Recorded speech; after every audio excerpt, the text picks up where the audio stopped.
नमस्कार मंडळी, घरोघरी मातीच्या चुली या मालिकेच्या महासंगम मधनं अजून ते निघालेलेच नाहीयेत। अर्जुन सायलीला सापडलंय नानाने दिलेले ते वाक्य की मी नाना रणदिवे संकटात आहे, मला वाचवा। आता हे सगळं सायलीने जानकीला फोन करून कळवलंय आणि ऐश्वर्या इकडे विचार करते काही झालं तरी जानकी त्या म्हाताऱ्यापर्यंत पोहोचली नाही पाहिजे। थोडक्यात सांगायचं म्हणजे रणदिवेंच्या घरातला महातमाशा अजून चालूच आहे। या भावाभावाचे भांडणं, ही शरयू अतिशय डोकेबाज आहे आणि ती प्रचंड डोकं लावते सौमित्राशी आणि सौमित्राला म्हणत असते आहे का उत्तर तुझ्याकडे दादा? ऋषिकेश दादा कधी सापडणार आहे? त्याचे ठसे सापडले ना त्या वेपनवर, मग तू सांग कधी सापडणार आहे तो? मग जानकी तिला उत्तर देते सडेतोडपणे, सापडले ते वंश आणि सरेंडर पण झालेत पोलीसमध्ये।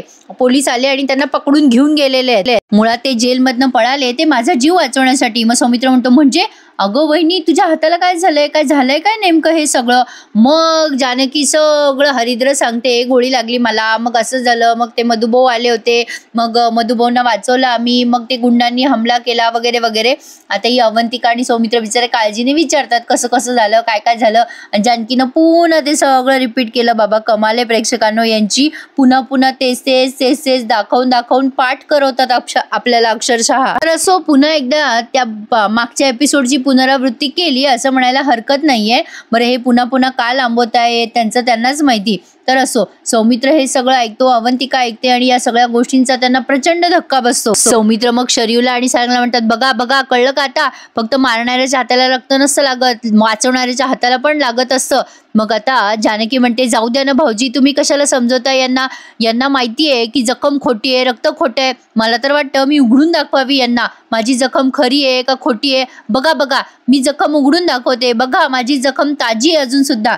जानकी इतका ओव्हर ड्रामा करत असते आणि म्हणत असते आपण सगळे रणदिवे आहोत, रणदिवेंच्या रक्तांना काय झालंय कळतच नाहीये मला। काय हो शर्वरी वंश, तुम्हाला वाटतंय ना तुमचे ऋषिकेश दादा खोटारडेत?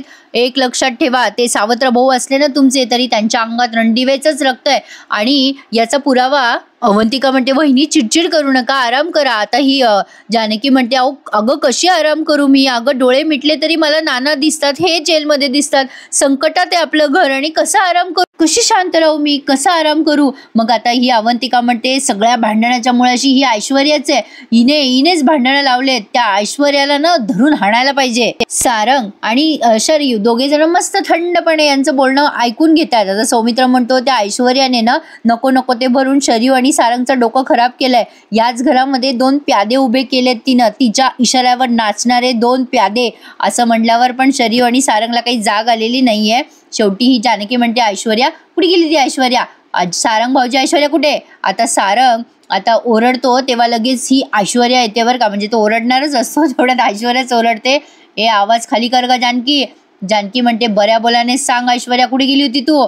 ऐश्वर्या म्हणते मी माझ्या डॅडाला भेटायला गेले होते। मग जानकी म्हणते काय गो, खोटं बोलताना पापणी पण लवत नाही तुझ्या डोळ्याची, खरं सांग माहेरी गेली होतीस का गुंडांना आउट हाऊस दाखवायला गेली होती तू? ऐश्वर्या जानकीलाच उलटून उत्तर देत म्हणते खोटं बोलताना पापणी लवली नाही पाहिजे ना, तर तुझे तर अख्खेच्या अख्खे डोळे मिटायला पाहिजे ग जानकी, कारण तू सततच खोटं बोलत असते। जानकी मी काय आउट हाऊस मध्ये वगैरे गेले नव्हते। मग जानकी म्हणते अगं तूच तर सगळ्यांना सांगितलं होतं की मधुभाऊ आउट हाऊस मध्ये आहेत।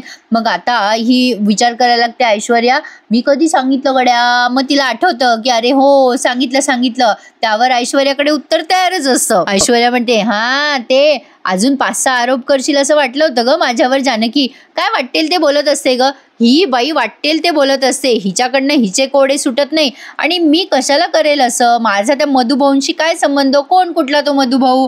जानकी म्हणते तेच तर विचार करते ना मी ऐश्वर्या, तुझा आणि मधुभाऊंचा काय संबंध आहे? तू हे सगळं कशासाठी करतेस? का केलं लवकर सांग, का केलं? आता जानकी अशा आविर्भावात विचारतीये त्या ऐश्वर्याला जस की ती सगळं खरं सांगणार आहे। त्यावर ऐश्वर्या म्हणते माझ्यावरती ओढू नकोस आणि मी काही केलेलं नाहीये, एक लक्षात ठेव, तुझा नवरा अजूनही नानांच्या खुनासाठी जेलमध्ये अडकलेला आहे, मी कुठे जाते काय करते याच्याशी तुझा काय संबंध आहे का जानकी? हे 2 नौकर ठेवलेत ना तू घरामध्ये, अवंतिका आणि सौमित्र, त्यांना विचारायचं कुठे चालले कुठे नाही, माझ्याकडनं अपेक्षा नाही करायची उत्तराची।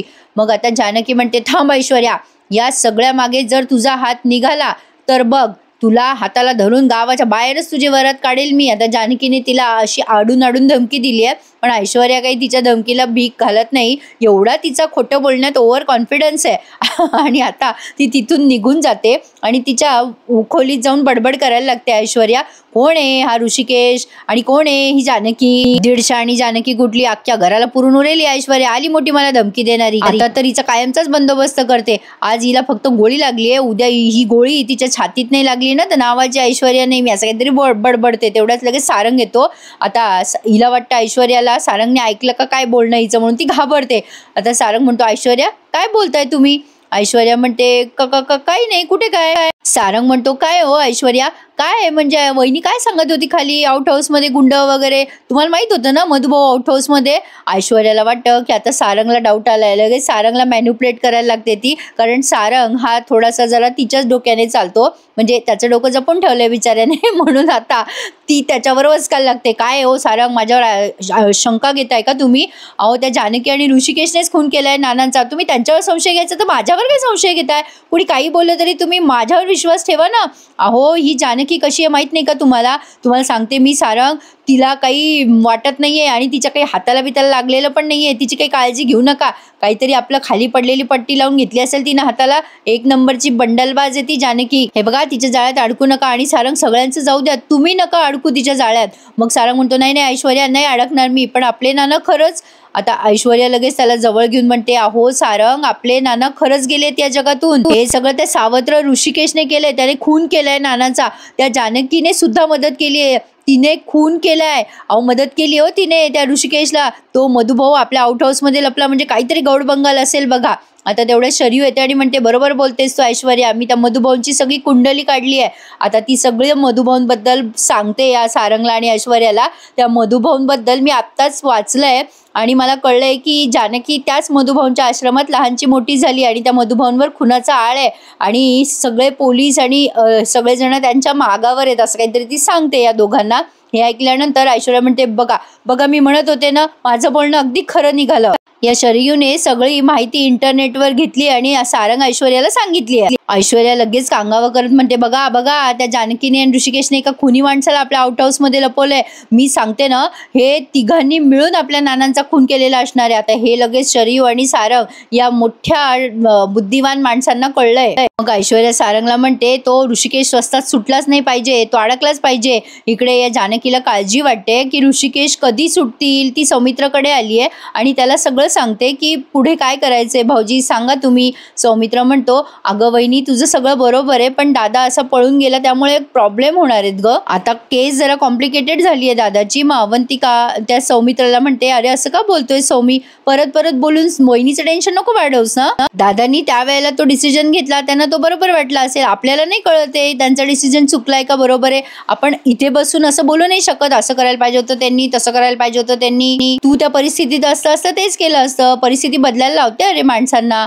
मग आता सौमित्र म्हणतो, अगं वहिनी, हे बघ, तू टेन्शन घेऊ नकोस, मी सगळे पेपर रेडी केलेत दादाचे, थोडाफार आपल्याला फाईन भरावा लागेल जामिनासाठी. मग आता जानकी तिचे डोळे पुसते आणि म्हणते, हो भाऊजी चालेल, मी कितीही पैसे द्यायला तयार आहे, माझे दागिने विकून टाकेल मी, पण यांना बाहेर काढा.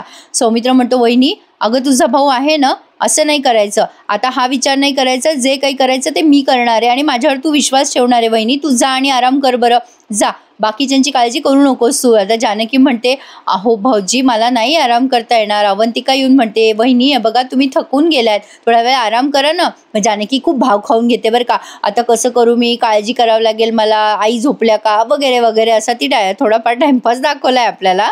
एक मनातलं सांगू प्रेक्षकांनो, कधी कधी मालिका एवढी बोर दाखवतात की अक्षरशः झोप येते. मला आज तसंच झालंय. असो, पण आता जे आहे ते तुम्हाला डिटेलमध्येच सांगते मी, डोंट वरी अबाउट दॅट. तर आता जानकी या अवंतिकाला म्हणते, हो मी थोड्या वेळ आराम करते, असं म्हणून आता ती गेली आहे. बरं आता जाता जाता तिला अख्ख्या घराची काळजी आहे ना, सगळ्या जगाचं ओझं घेऊन फिरते बिचारी तिच्या खांद्यावर. आपण मालिकेच्या पात्राबद्दल बोलतोय. जानकी आता तिच्या खोलीत, या सुमित्राबाईंच्या खोलीत जाते. आता त्या चांगल्या बिचाऱ्या गाढ ताठ झोपलेल्या असतात. हिला काही गरज होती का त्यांच्या डोक्यावर हात ठेवून त्यांना उठवायची? उगाचच आपलं. मला तर वाटलं जानकीला सहन झालं नाही काय की सासू शांत झोपलेली आहे. आता त्या बिचाऱ्या गडबडून उठतात आणि म्हणतात, अगो बाई जानकी आली तू? अगो केव्हा आली तू? आणि अगो दिवसभर दिसली नाहीस ते. मागच्या काही भागांपासून तुम्ही बघतायत की सुमित्राबाईंच्या डोक्यावर परिणाम झालाय. बरं आता तो परिणाम जरा एक्स्ट्रा वाढलाय, त्यामुळे त्या कुठल्या कुठे बोलतायत. आता त्या तिची जखम बघतात आणि म्हणतात, अगं बाई हे काय लागलं तुला? जानकी म्हणते, काही नाही आई, अहो जरा खरचटलंय मला. मग त्या सुमित्राबाई म्हणतात, बाई जानकी काळजी घेत जा स्वतःची, नुसती इकडून तिकडे फिरत असते. नानांना कळलं तर किती रागवतील ते, मला टेन्शन घेतील ना, असं कसं लागलं, किती लागलं बाई ते. त्या जरा फास्टच बोलताय. जानकी म्हणते, काही नाही झालं आई मला, तुम्ही गोळ्या घेतल्या का, तुम्ही ठीक आहात ना? आणि या सुमित्राबाई म्हणतात, अगं हो मी ठीक आहे, अगदी छान. अगं मला फार बरं वाटतंय ग आज, विचार का? जानकी म्हणते, काय झालं आई? मग आता त्या म्हणतात, अगं मी नानांसोबत मनसोक्त होळी खेळली बाई, मी त्यांना खूप रंग लावला, मी पण रंगीत पाणी घेऊन त्यांच्या मागे मागे धावले बघ आणि त्यांना खूप रंग लावला. दे टाळी. अगं ऋषिकेश कुठे? दिवसभर दिसलाच नाही बाई मला तो. जानकी म्हणते, हो ते कंपनीच्या कामासाठी बाहेर गावी गेलेत. आता त्या सुमित्राबाई म्हणतात, बाई असं कसं बाहेर गेला तो? सणाच्या दिवशी असं बायका पोरांना वेळ द्यायचा का बाहेर जायचं? नानांना कळलं तर किती रागवतील ते. अगं नानांना कळलं तर ते रागवतील त्याला आणि म्हणतील, बघ पठ्या मी कसा सुमीला वेळ देतो. मग जानकी म्हणते, येऊ देत त्यांना, मी नानांनाच नाव सांगते त्यांचं. म्हणजे जानकी त्यांच्यासारखं होऊन त्यांच्याशी बोलते थोडक्यात सांगायचं तर. सुमित्राबाई म्हणतात, हो ग त्या शरीरला पण रागव, मला ना तिचं बोलणं आवडत नाही ग, विचित्रासारखीच बोलत असते. मग आता जानकी म्हणते, आई शांत व्हा, आता आपल्याला ना कशाला काही बोलायचं कोणाला, कशाला शरीरवंशाकडे लक्ष देता, लक्षच देऊ नका. सुमित्राबाई म्हणतात, हो मी लक्षच देणार नाही शरीयूकडे, मी फक्त जानकीकडे लक्ष देणार आणि जानकीचंच ऐकणार. आता जानकी म्हणते, औषधं घ्या. मग सुमित्राबाई म्हणतात, बाई नको मला नको औषध, असं नाही वागायचं, आईला फसवायचं नाही, गोड बोलते आणि कडू औषधं देतेस तू. मग आता जानकी त्यांना इमोशनल ब्लॅकमेल करते आणि म्हणते, नक्की औषध नाही घेणार का? नानांना आवाज देऊ का? नाना. मग लगेच सुमित्राबाई म्हणतात, बाई त्यांना नको आवाज देऊ, घेते मी गोळ्या.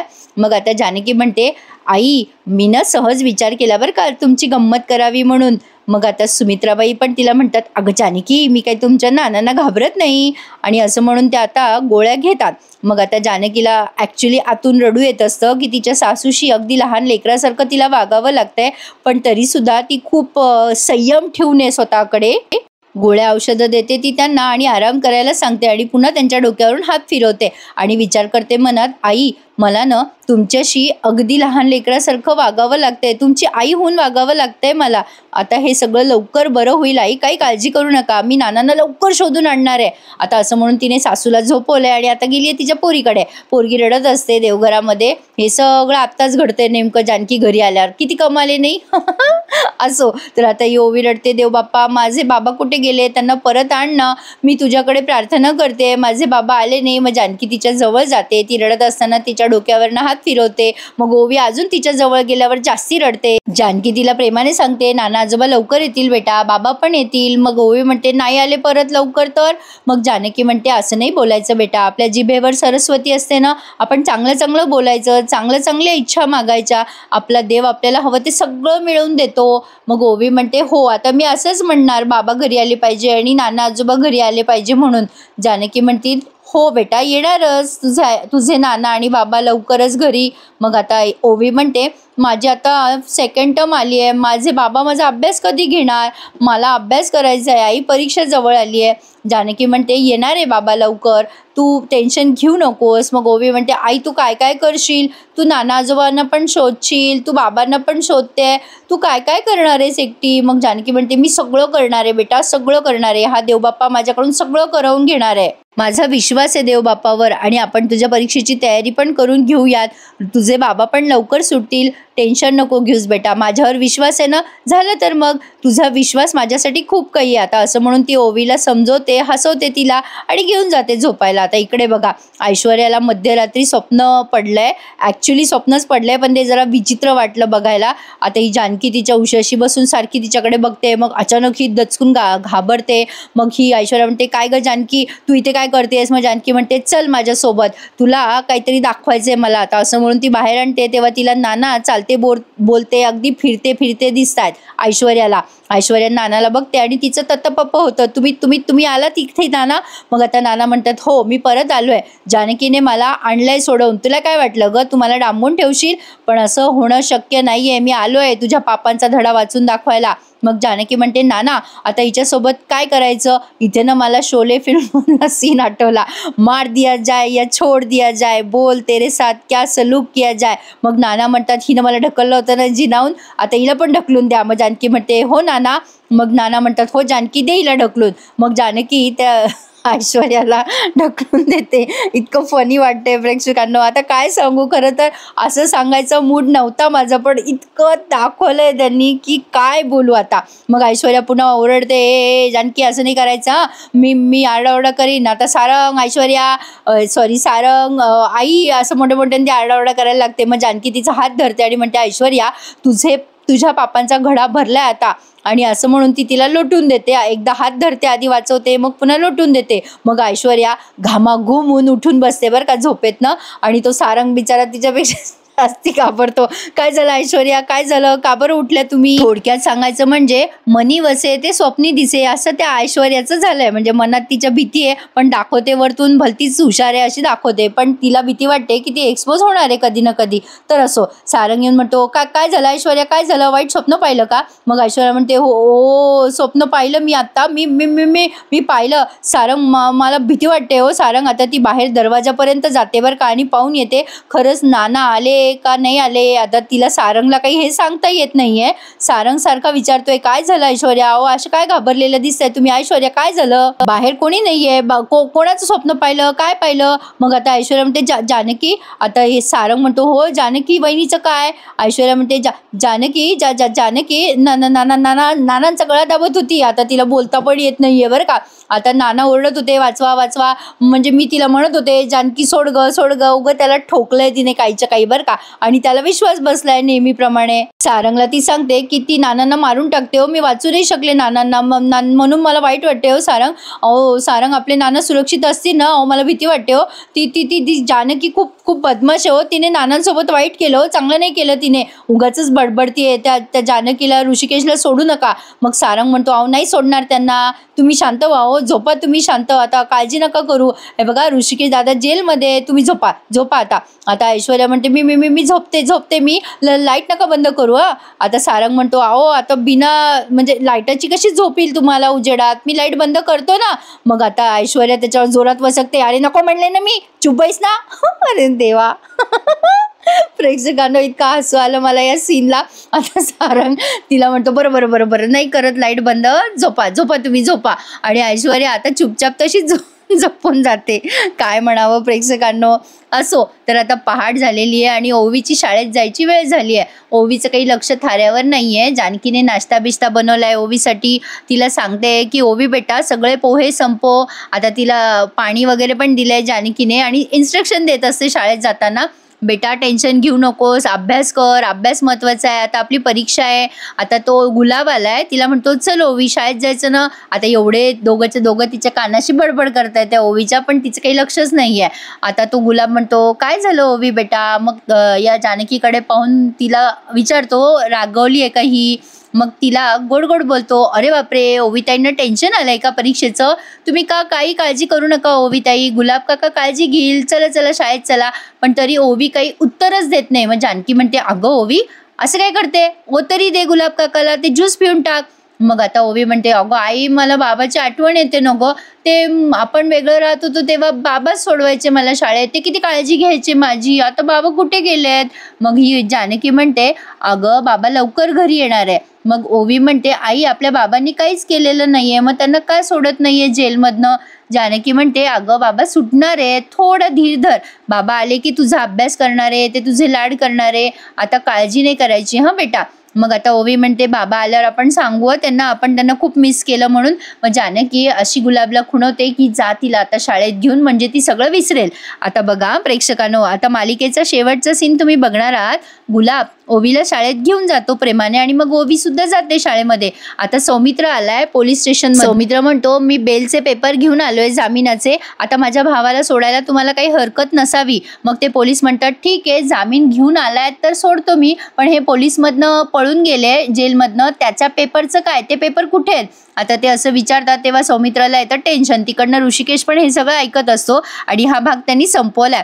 आता पुढच्या भागात बघा प्रेक्षकांनो, जानकीला जसं सगळं आपोआप कळतं ना तसं ऋषिकेशला पण कळतं बरं का. ऋषिकेश काय म्हणतो, अरे सौमित्र माझं गट फिलिंग सांगतंय की नानांनी काहीतरी क्लू सोडला असणार आहे मागे. सौमित्र म्हणतो अरे कसला क्लू? ऋषिकेश म्हणतो ते मला माहिती नाही, पण काहीतरी क्लू असेल नानांनी आपल्यासाठी सोडलेला. आणि नेमकं आता इकडे अर्जुन आणि सायलीला तो क्लू मिळतोय. नानांनी त्यांच्या डिक्कीमध्ये लिहून ठेवलंय ना की मी संकटात आहे, मी जिवंत आहे. आता हे सगळं ते जानकीला फोन करून कळवतात. आता जानकी त्या सगळ्या क्लूवरनं नानांना कशी शोधते ते पुढच्या भागात बघूया. ऐश्वर्या काही तिला शोधू देणार नाहीये, म्हणजे आता त्या पिक्चर सारखं झालंय. ऐश्वर्या या जानकीच्या मागे आणि जानकी नानाच्या मागे. त्यांच्या या शर्यतीमध्ये नेमकं कोण पुढे जात आहे हे आता येणाऱ्या भागांमध्ये आपल्याला कळेलच. कसा वाटला आजचा प्रेक्षकांनो एपिसोड? जरा बोर वाटला हो मला, म्हणून मी तुम्हाला असं जरा मनोरंजक करून सांगितला. आवडला असल्यास प्लीज लाईक करा आणि बाजूचं ते सबस्क्राईबचं बटन आहे ना ते दाबायला विसरू नका. ज्यांनी अजून सबस्क्राईब नसेल केलं हे त्यांना सांगतेय, नक्की चॅनल सबस्क्राईब करा आणि घरोघरीचे सगळे रिव्ह्यूज आपल्या चॅनलवर अगदी मनोरंजक पद्धतीने एन्जॉय करा. भेटूयात उद्या. Take care. धन्यवाद.